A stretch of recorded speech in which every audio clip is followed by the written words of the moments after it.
morning and welcome. My name is Marissa Reckman, CEO of AGAT Labs.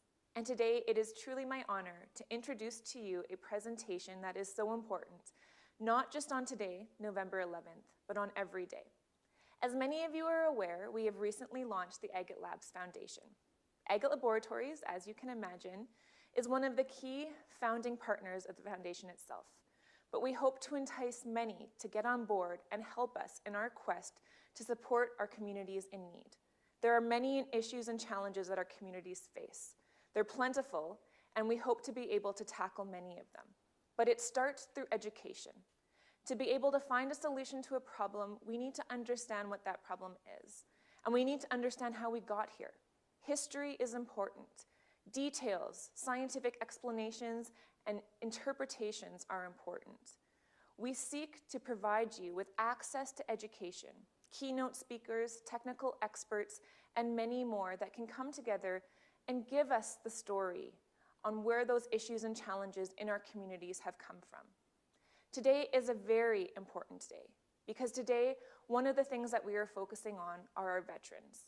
On November 11th, every year, we commemorate and we remember those who fought for us, lost lives for us, put everything that they had on their line for our freedom and our ability to be in this country that we call home. But yet, after everything that they've given to us, so many of us don't truly understand the history of Canada's military. So that is what we are here to present to you today. It is my pleasure to welcome our keynote speaker, Warrant Officer Tex Leugner, to this presentation.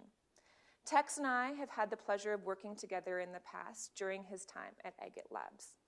He's previously led our lubricant testing services division very successfully, and we've had the great pleasure of being able to get to know one another. But Tex has a very decorated past. He was a graduate of the Canadian Military School of Royal Canadian Electrical and Mechanical Engineers Apprentice Soldier Training Program.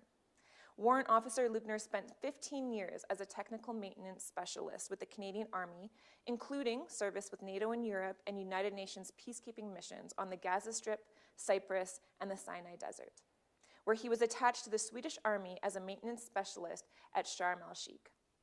He was released honorably in 1972 with the rank of warrant officer before beginning a very successful journey as a 30-year business career as founding president and general manager of Maintenance Technology International Incorporated. He has been a member of the Royal Canadian Electrical and Mechanical Engineers Military Veterans Association of Western Canada for many years, currently servicing as their vice president. In 2013, he was awarded the Queen's Diamond Jubilee Medal and the CPVA Peacekeeper of the Year Award for his work as an advocate for veterans' health and pension issues. In 2016, he was also awarded the National RCEME Guild Retirees Award for his untiring dedication to helping veterans. Sponsored by the RCEME Association of Western Canada, he successfully organized Veterans Helping Veterans fundraisers for wounded warriors. These fundraisers have since raised $60,000. He was recognized as a Knight of the Order of St. George for this work. He continued this work as chairman of the committee that organized and hosted the successful fundraising benefits gala to raise money for veterans and first responders suffering from PTSD. The proceeds of the last event, held on November 18, 2017, will be donated to the Lieutenant Governor's Circle of Mental Health and Addiction in Alberta. For these activities, he was awarded the Sovereign's Volunteer Service Medal. Upholding his own personal standards of always do right, he facilitates and coordinates the presentation of Quilts of Valor to Canadian World War II, Korean War, peacekeeping, and Afghanistan war veterans, and he continually reminds people that Canada must do more to honor its veterans.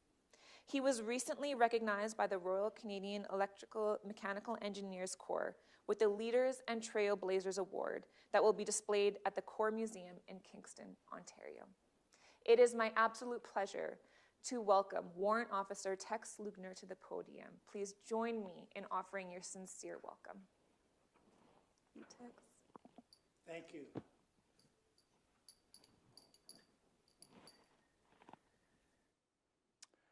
Good morning, ladies and gentlemen. I'm here today to do a presentation on Canada's military history and why it's so important to remember Remembrance Day and what it means to Canada. I want to read a paragraph here. Canadian soldiers have fought to preserve freedom and democracy from the Boer War to Afghanistan. Perhaps the most savage was World War I, which claimed over 61,000 casualties at the Battle of the Somme, Ypres, Passchendaele, Vimy Ridge, and many others. This was trench warfare at its worst, in which soldiers lived in the mud and the blood with rats and filth and suffered casualties not only from bombs and bullets, but from terrible gas attacks. The Battle of the Somme, in particular, was one of the most brutal. The Battle of Vimy Ridge was the battle that gave Canada its pride of nationhood. Canadian soldiers took the ridge after both the English and the French had failed. And you can see the area here where the arrows are pointing to the Battle of the Somme and the Battle of Vimy. The picture on the left shows you the kinds of conditions that our soldiers lived in during that terrible war. The defense of Hong Kong. The Battle of Hong Kong was a tragedy, as the Winnipeg Grenadiers and the Royal Rifles of Quebec numbered 1,964 soldiers were sent to support the British defenders of the island. The Japanese attacked in overwhelming numbers on the 8th of December 1941. By Christmas Day, the Japanese had overrun the Canadians and Brits, with Canadian casualties of over 50% killed or wounded. Another 264 Canadians would die as Japanese prisoners of war. And here you see a photograph of Canadian and British prisoners awaiting liberation by landing from HMCS. I'm not sure what the ship was, but they were brought home at that time. The Dieppe Raid in 1942. On the 19th of August 1942, Allied commanders carried out the Dieppe Raid, an attack on the Germans on the French coast at Pourville and Pau, led by 3,350 Canadians. As a result of the loss of surprise, the attack failed, costing Canada 916 killed, wounded, or taken prisoner. The Dieppe Raid has long been criticized as a costly mistake. I suggest that it was extremely valuable in learning what not to do during the planning of the Normandy invasion, which came later. During my own service with NATO forces in Europe, I attended the 25th anniversary of the raid. It was clear to me that our soldiers couldn't possibly overcome the problem of the sheer cliffs on either side of the landing sites, making a successful attack on the town of Dieppe next to impossible. We'll now witness a video of the Dieppe Raid.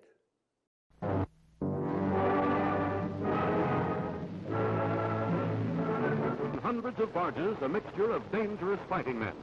Canadians of 7 famous regiments, 2 English commando groups, and U.S. Rangers are piloted to France. Tanks cross the channel, the first since Dunkirk, and the fighting Frenchmen go them. Landing barges as far as the eye can reach. Commandos and American Ranger units landed on the left, Canadians in the center in Dieppe itself, and more commandos on the right. The raid lasted 9 hours, and every bit of that time was bitter fighting.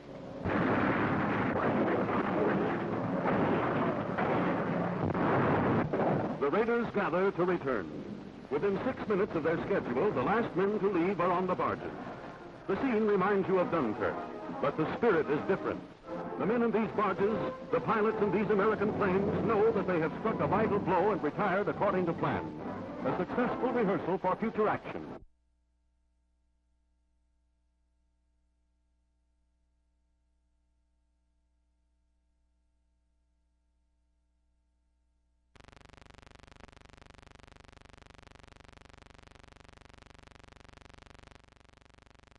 It's a cool summer morning here, a little different from the way it was 25 years ago, when by full daylight the Dieppe Raid had already turned into one of the major military disasters of the Second World War.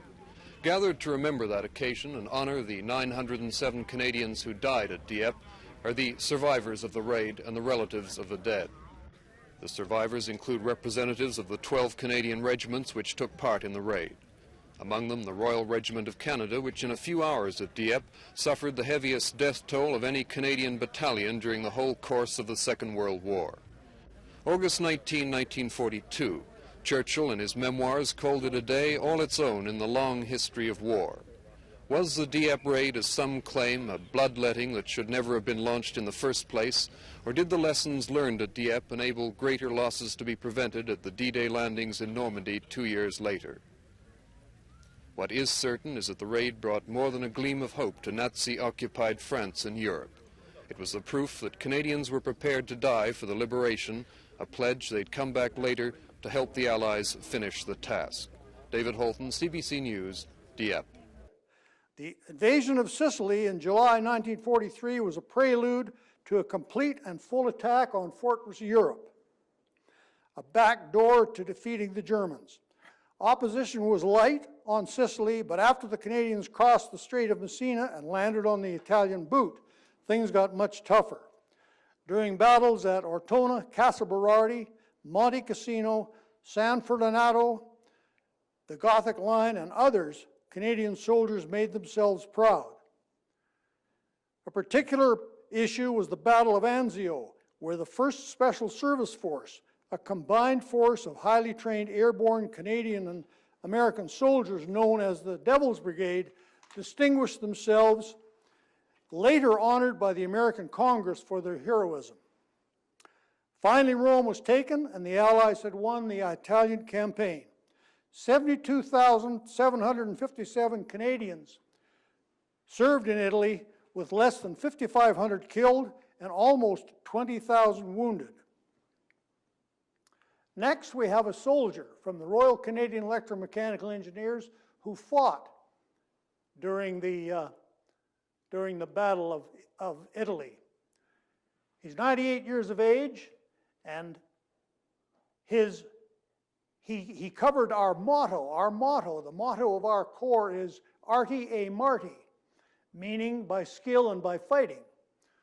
Mr. Nicholson was a mechanic, and not only did he repair tanks, but he was actually seconded to take part in a battle by driving one. So he fit our motto completely. D-Day and the Battle of Normandy. After brutal fighting, Operation Overlord, for which the Normandy invasion was named, was a success, with the 1st Canadian Army landing at Juno Beach. The tough part was yet to be accomplished. Liberating Europe was still ahead. After battles at Caen, La Falaise Gap, Berniers, Courseulles, Boulogne, the Canadians entered Holland. After tough battles at the Scheldt, the Breskens Pocket, and the Walcheren Causeway, the liberation of Holland was a Canadian success. Next, the Canadians fought the Battle of Rhineland, the Hochwald Gap. They crossed the Rhine and Hitler's war was over. There's a video now that you can witness here.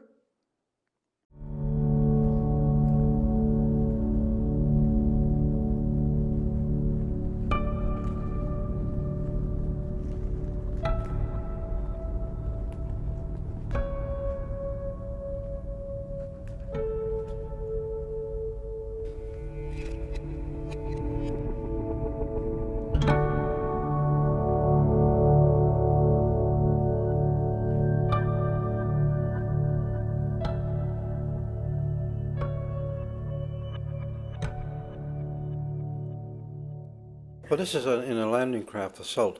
Usually about 36 men in there, or maybe a little bit less, because they always like to keep, you have 10 men in a section, they always like to keep 2 out of battle to come in as reinforcements later for take the place of casualties. And this is an actual shot of them going in. I think it's where the the 8th Brigade went in near Bernie or Shamir. And you can see they're all set. There'd be some on the beach landing party. Also be somebody else with some identification signs on the what they call a beach landing party. So they stick those in the sand so the other boats could see the sign and make sure they're landing in the right place.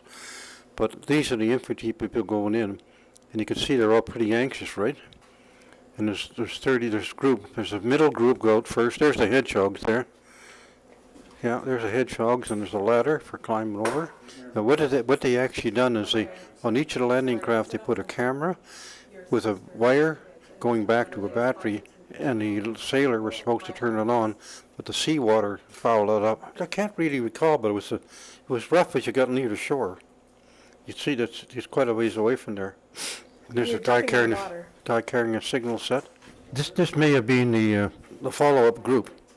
It could have been the initial one or the follow-up group. See, everybody had a shovel or they had a pick. There's one pick for every 5 men, and then everybody had a shovel. And then they used to have what they call an entrenching shovel, but it was no good, so everybody was issued a spade. No, this looks like this almost a dry landing because it's only knee deep, right? Okay. So it's when you're where we landed, like I say, I'd landed in the water about 8 or 9 feet deep. I had to swim in. So it was, well, 8 or 9 including the waves, so on. It was pretty rough.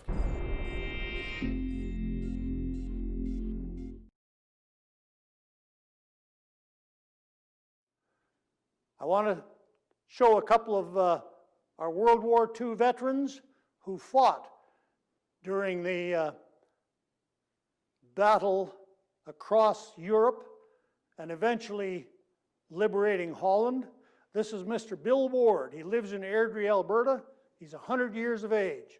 I met this old gentleman when he was awarded a Quilt of Valor, just immediately after his 100th birthday. This next gentleman, Lance Corporal Peter Pouquet, 99 years of age. He lives in Lethbridge now. And of course, he's got the French right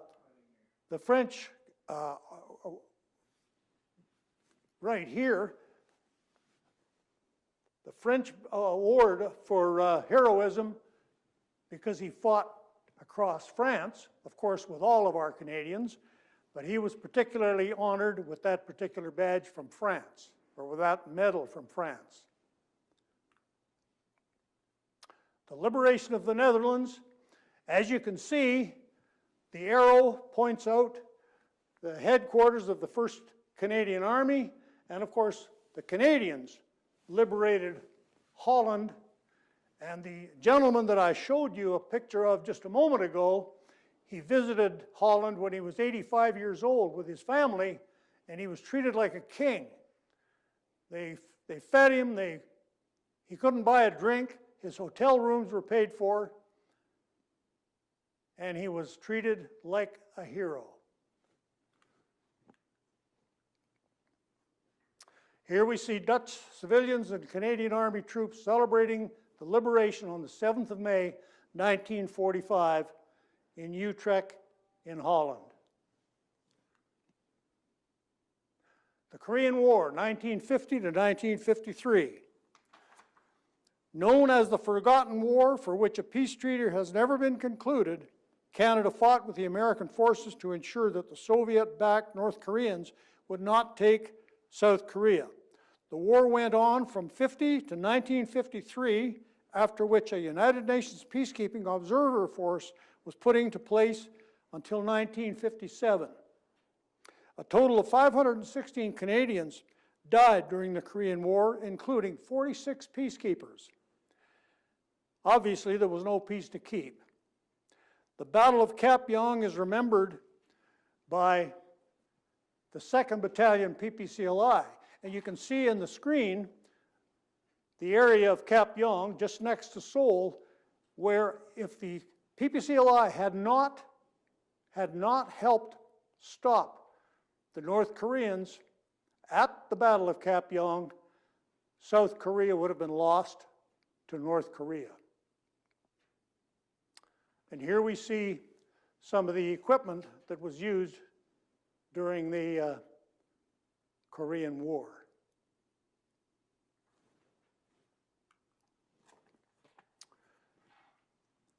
There's an illustration of the Battle of Cap Yong again, the arrow, and what we see is the Chinese and the North Koreans actually almost took the entire island. They were driven back by the Americans and Canadians, and then of course, had they not been stopped at Cap Yong, they may have taken the entire peninsula.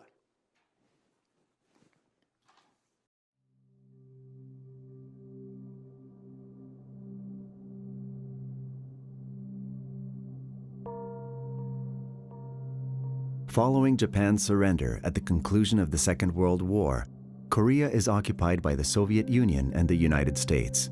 The Soviet Union holds the territory north of the 38th parallel, and the United States remains south of the line. Both interim governments intend for the two halves to reunify, but ideological differences complicate the process.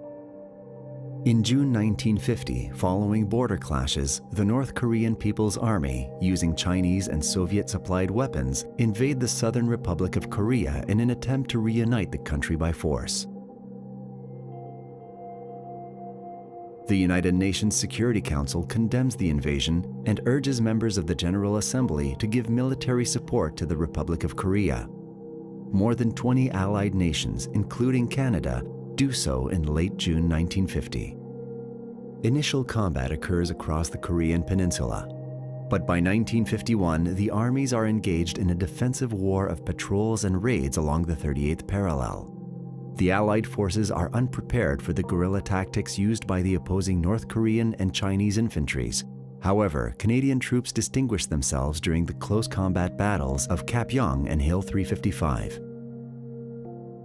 Canada also sends air and naval support, protecting UN aircraft carriers, delivering personnel and supplies, and assisting with onshore operations. The war drags on until July 27, 1953, when the opposing forces sign the Korean Armistice Agreement.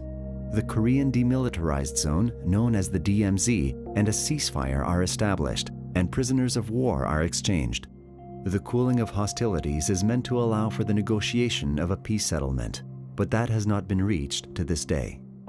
Canadian forces serve in South Korea until 1957, tasked with maintaining the peace.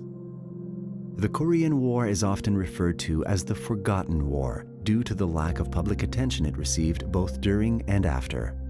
Over the 7 years Canadians serve in Korea, 516 Canadian soldiers lose their lives, and more than 1,200 are wounded.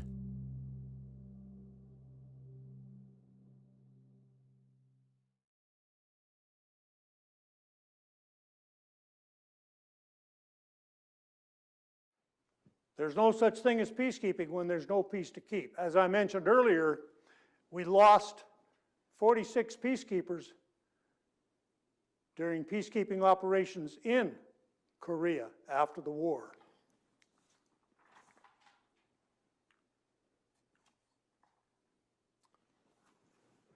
I want to talk a little bit about the North Atlantic Treaty Organization. It was created in 1949 to provide collective security against the Soviet Union. Canada played a leading role in NATO's establishment. Canadian soldiers have actively served as members of NATO forces from 1955 until 1993 at the conclusion of the Cold War. The arrow on the map points to an area where I served as a member of NATO in West Germany.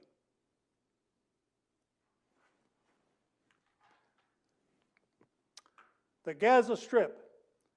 And I'll just read this paragraph talking about the formation of United Nations peacekeeping. The formation of United Nations peacekeeping was brought about when Canada's Prime Minister Lester B. Pearson convinced the world that its first internationally recognized peacekeeping force was necessary to resolve the crisis at the Suez Canal. Canadian soldiers were part of the United Nations emergency force that served on the Gaza Strip to police the international frontier between Israel and the Gaza Strip. And here you see the international frontier, the arrow pointing to the frontier between Egypt and Israel, and of course Gaza is highlighted up here, the Gaza Strip. After 11 years of peacekeeping, we were forced to withdraw on orders from the United Nations headquarters in New York at the request of the Egyptian president.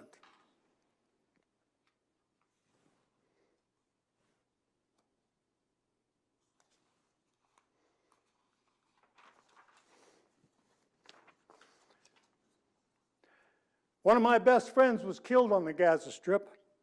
He was 21 years old. He's buried in the Gaza cemetery now with 24 other Canadians who lost their lives on the Gaza Strip and during patrols on the international frontier. Here's Mr. Pearson with his Nobel Peace Prize. Remarkable achievement indeed. Canadian soldiers have served on many Middle Eastern conflicts areas of conflict, including the Golan Heights and the Sinai Desert. And you can see the arrows pointing to the Golan Heights, the United Nations Emergency Force 2 that took place between 73 and 79, and of course the tip of the Sinai Desert at Sharm el-Sheikh.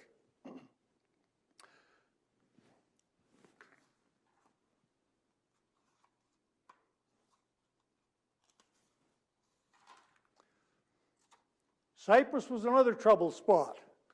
And I'll just read this paragraph quickly. Cyprus was another trouble spot in the Mediterranean where Canadian soldiers served as peacekeepers. The big trouble came in 1974 when the Turks invaded, during which several Canadian soldiers were killed.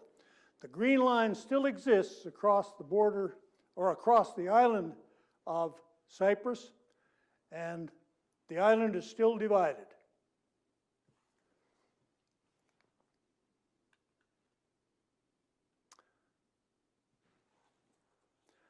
The conflict in the Congo, formerly Zaire, was particularly difficult. Canadian soldiers were kidnapped on several occasions and held to ransom by extremists. International peacekeepers serve in that troubled country to this day. Fortunately, no Canadians have since 1964. The Congo is still in a state of chaos.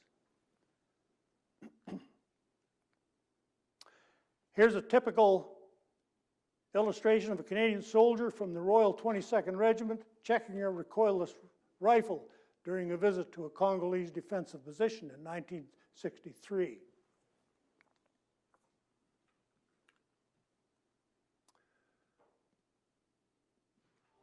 The conflict in the former Yugoslavia was a brutal scar on any discussion of United Nations peacekeeping, where we failed to protect civilians during the course of these conflicts in Srebrenica in Bosnia and in the Medak Pocket in Croatia. The first arrow here shows Srebrenica, where 8,000 Muslim men and boys were massacred by Bosnian Serbs in Srebrenica, and it could have been prevented. UN peacekeepers stood by helplessly, waiting for reinforcements that never came. The United Nations promised to retain the area as a safe haven.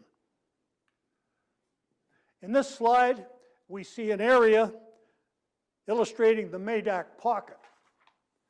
In the Medak Pocket in Croatia, the PPCLI came under fire from Croatian forces, and as a result were unable to prevent the resulting ethnic cleansing. And here we see an arrow pointing to that area where the battle took place. A stronger force with the United Nations mandate authorizing an offensive operation might have prevented the slaughter of hundreds of civilians, because that was the purpose of the battle. Our soldiers were attacked to pin them down while other people were running around the country, terrorists running around the country, slaughtering helpless civilians. It was a terrible situation. And here we see an illustration of typical military police preparing for patrols in Bosnia-Herzegovina.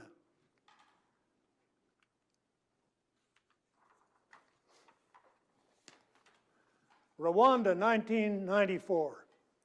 This was a terrible, terrible situation.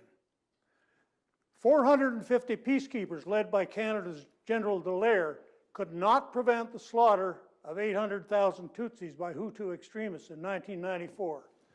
The general desperately contacted United Nations headquarters, and they would not provide the forces necessary to disarm these people, to disarm the extremists. In the meantime, they were slaughtered, 800,000 Tutsis.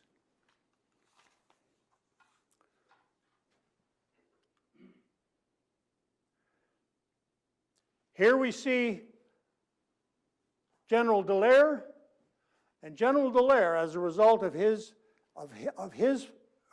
situation in Rwanda, he suffers today, severely suffers from post-traumatic stress disorder. I'm going to talk a little bit about this later, about the post-traumatic stress disorder and why it affects so many of our veterans. It's a terrible, terrible problem.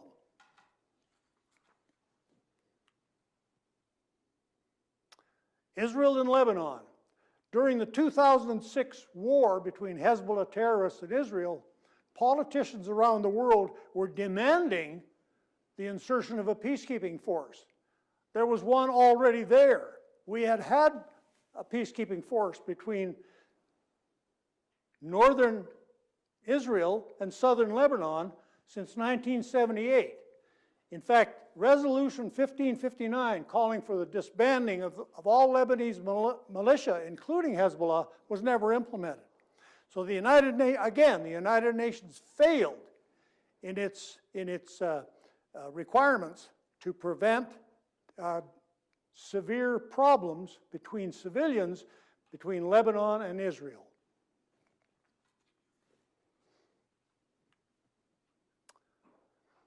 Afghanistan is another story of our successful service. Our soldiers served in Afghanistan from 2001 to 2014, and of course, during that conflict, we lost 148 of our finest, 148 of our young men and women.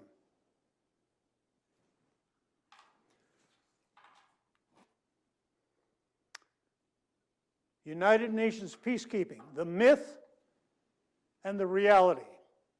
I'm not going to read the slide itself. You can review that yourself, but I want to talk a little bit about post-traumatic stress disorder, and I want to explain the serious problem of post-traumatic stress disorder. And what I'd like you to do is imagine. Imagine that you are a Canadian soldier sent on a peacekeeping mission in a faraway land like Bosnia or Rwanda. Imagine that you have just witnessed the slaughter of a helpless civilian by an extremist with a machete. And this happened in Rwanda. Civilians were slaughtered with machetes. Your instinctive reaction would be shock, then anger, and finally the realization that because we had no ability to intervene because of the United Nations mission mandate prevented us from intervening, you have just witnessed a murder that you couldn't do anything about. A soldier, a Lieutenant Ryerson in the First World War said, "War is a season of intense discomfort punctuated by periods of agonizing fear."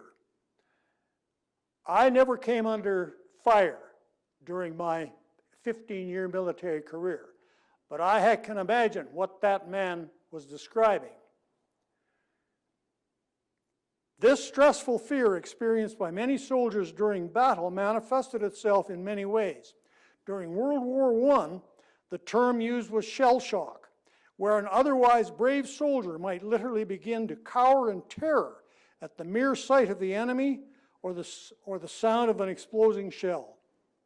During World War II and the Korean conflict, The condition was referred to as battle fatigue, where after prolonged stress in battle, soldiers quite literally lost their sanity, became paralyzed, or began to shake or weep uncontrollably. Some simply became terrified at just the sight of an enemy uniform or a rifle. Many Canadian soldiers who suffered extreme battle stress returned to Canada, where they were placed in veterans' hospitals, never to leave, because at the time a full understanding of shell shock or battle fatigue or battle stress was not fully understood. In fact, even today, post-traumatic stress disorder is not fully understood. There are lots of theories, but not fully understood. One such soldier was Private George Leugner, one of my second cousins. I've never met the man. He was much older than I and served in the Second World War. He was placed in a veterans hospital in London, Ontario in 1945 when he returned from the front. He never left that hospital. He died there in 1997. He was suffering, obviously, a severe case of post-traumatic stress disorder.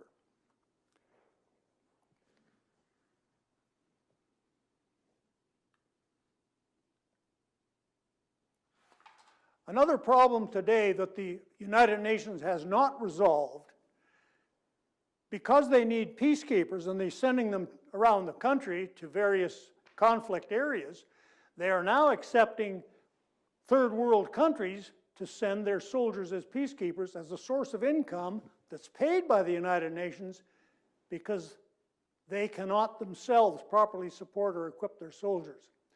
Often these UN soldiers, because they are from third world countries, have less respect for humanity than the citizens they are supposed to protect. In the Congo, for example, and this is going on today, this is happening today, warring factions have raped thousands of women in the Congo, and those women, shunned by their families, are living in very, very difficult circumstances. Lest we forget our losses. Here are our losses. I'll just review a couple of numbers. At the top, 61,332 casualties in World War I. The Second World War, 44,893. We've talked about some of these things. We've shown you some of the veterans who returned home. Peacekeeping itself, we lost 170 soldiers in all of the peacekeeping activities that we've participated in around the world.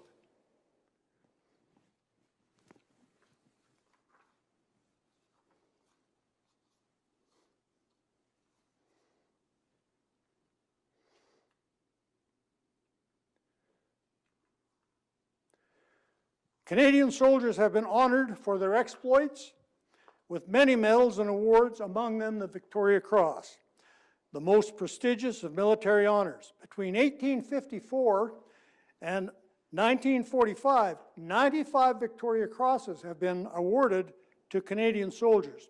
One of the first was Nova Scotia-born William Hall, who received his award on the 25th of October, 1859. He was the first black to receive the Victoria Cross. Canadians have won a total of 95 VCs between 1854 and 45, 2 of which were won at Dieppe, 4 of which were won at the Battle of Vimy Ridge. Canadian veterans, particularly those who fought in World War II and Korea, and whom I call the greatest generation, are dying at the rate of approximately 50 every day. So we're losing our old soldiers at a pretty rapid rate.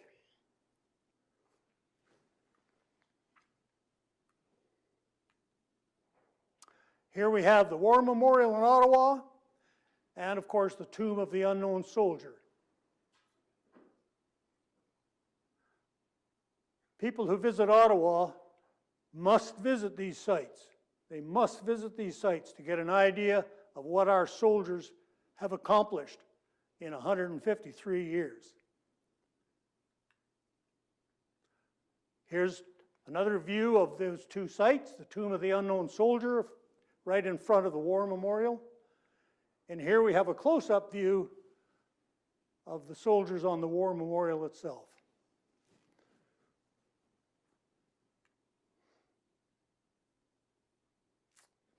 The reason we're here today is to remember the 11th hour of the 11th day of the 11th month. It was originally called Armistice Day to commemorate the agreement that ended the First World War.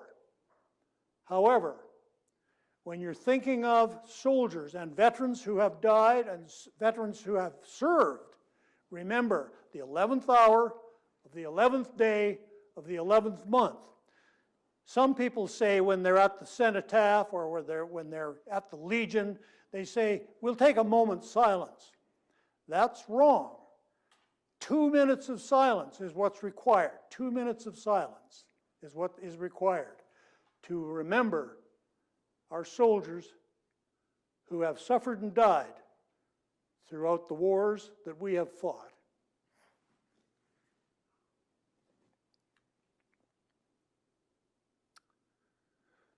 This is a very special poem, a very special poem. In Flanders Fields. In Flanders Fields, the poppies blow between the crosses, row on row, that mark our place, and in the sky, the larks still bravely singing fly, scarce heard amid the guns below. We are the dead. Short days ago we lived, felt dawn, saw sunset glow, loved and were loved, and now we lie in Flanders Fields. Take up our quarrel with the foe. To you from failing hands we throw. The torch be yours to hold it high. If ye break faith with those who die, with us who die, we shall not sleep, though poppies grow in Flanders Fields. Our Parliament buildings in Canada, with, of course, the marching bands commemorating Remembrance Day. And here's Canada's flag and our anthem.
Ladies and gentlemen, thank you very much for permitting me to present this information on our veterans and the importance of our veterans and the importance of their help to help us retain freedom and democracy in Canada.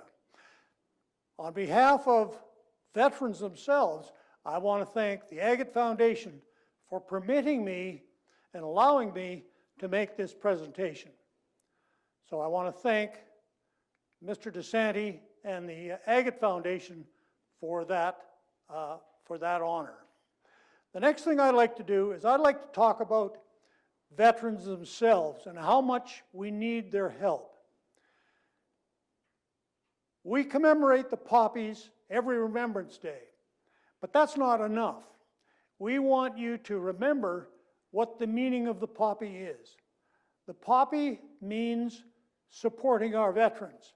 And what would it encourage you to do? And we're serious about this. On behalf of veterans everywhere across the country, I'm asking you to support our veterans, in particular those veterans who suffer from post-traumatic stress disorder. There are thousands of them across the country who are struggling with post-traumatic stress disorder. So what we'd like you to do is remember the importance of the poppy, why we remember the poppy, why it's so important to wear the poppy throughout the month of November. So send your money, whatever you can afford, $5, $10, $5,000 if you have it, and send it to the website www.legion.ca. We will be most appreciative. Thank you very much and have a wonderful day. Thank you so much, Tex, for taking us through that incredible journey and history of Canada's military.